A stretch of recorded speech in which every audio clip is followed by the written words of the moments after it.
নমস্কার, welcome back to my channel the yoga Times. আমি আজ আবার এসেছি আপনাদের কাছে একটা অন্য রকম জিনিস নিয়ে, প্রাণায়াম নিয়ে। এতদিন আমরা আসন করছিলাম, নানা রকম এক্সারসাইজ করছিলাম, আজ নিয়ে এসেছি প্রাণায়াম নিয়ে। তো প্রচন্ড গরমে আমরা সবাই কষ্ট পাচ্ছি, তো এই কষ্ট থেকে কিছুটা হলেও মুক্তি পাওয়ার জন্য আমরা করব শীতলী প্রাণায়াম।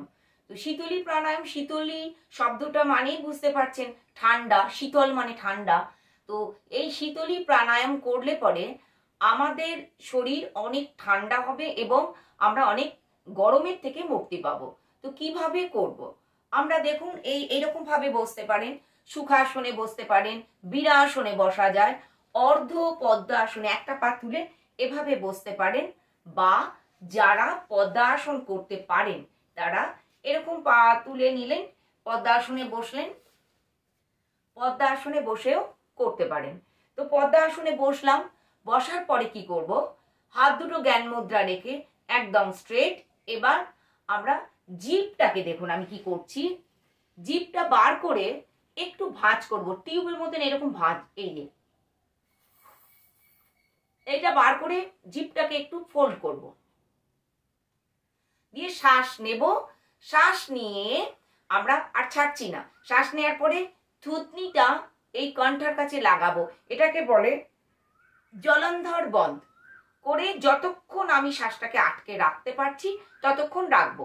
রাখার পরে আবার এরকম করে তুলবো, তুলে শ্বাসটা ছাড়বো। দেখুন প্রথমবারই লক্ষ্য করুন, যখন শ্বাস ছাড়বেন নাকের কাছে আপনাদের হাতের তালুর উল্টো দিকটা এরকম ধরুন, শ্বাস ছাড়ার সময় দেখুন গরম হাওয়া বেরোবে।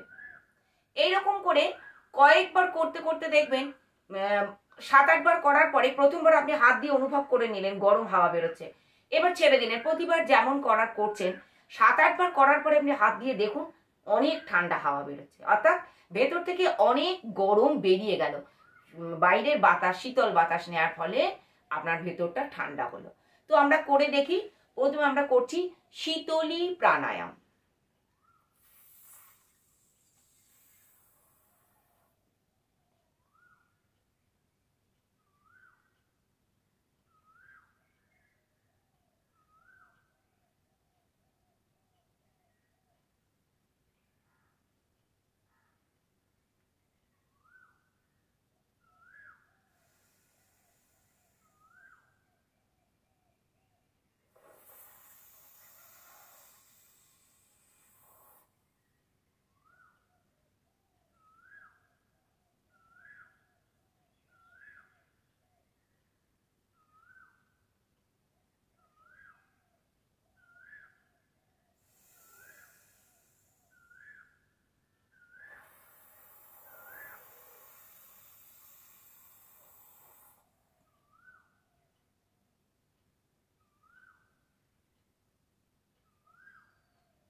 এইভাবে শ্বাস নিলাম এবং শ্বাসটা ছাড়লাম, করলাম আমরা শীতলী প্রাণায়াম।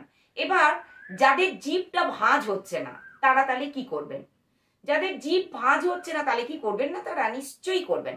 তাদের জন্য বলবো শীতকারী প্রাণায়াম। শীতকারী কিরকম না, এই যে দুটো দাঁত, দুপাটি দাঁত একসঙ্গে লাগাবো, জিভটাকে একটু নিচের দিকে রাখবো যাতে হাওয়াটা ভেতরে ঢোকে। এই যে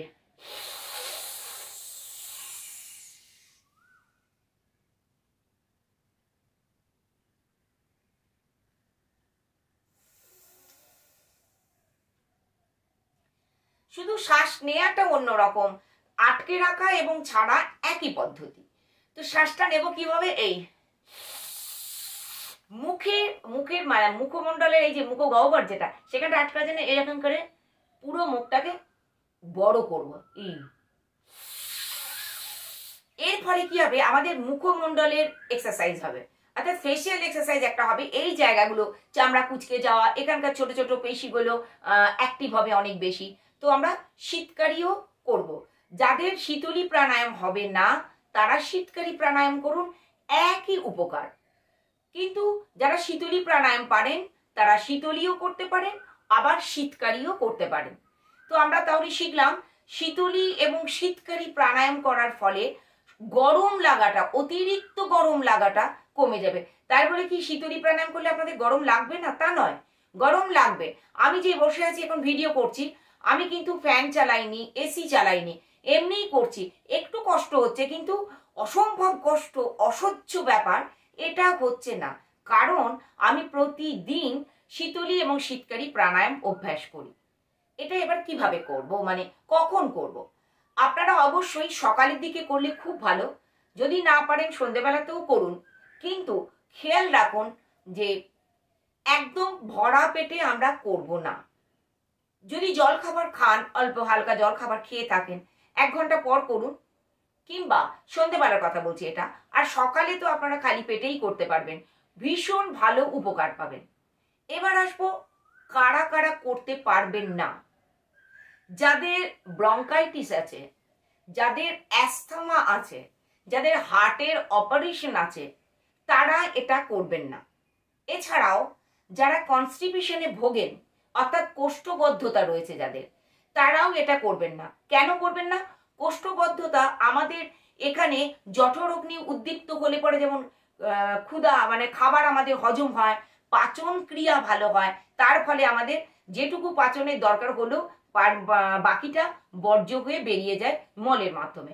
কিন্তু যদি জায়গাটা গরম না থাকে, তাহলে পরে কি হবে, আমাদের ওই বর্জ্য ক্রিয়াটা বেরোবে না।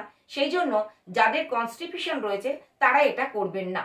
আর যাদের হার্টের রোগ রয়েছে, যাদের ব্রঙ্কাইটিস রয়েছে, আর ক্রনিক অ্যাস্থমা রয়েছে, যাদের হাঁপানি আর কি, তারা এটা করবেন না।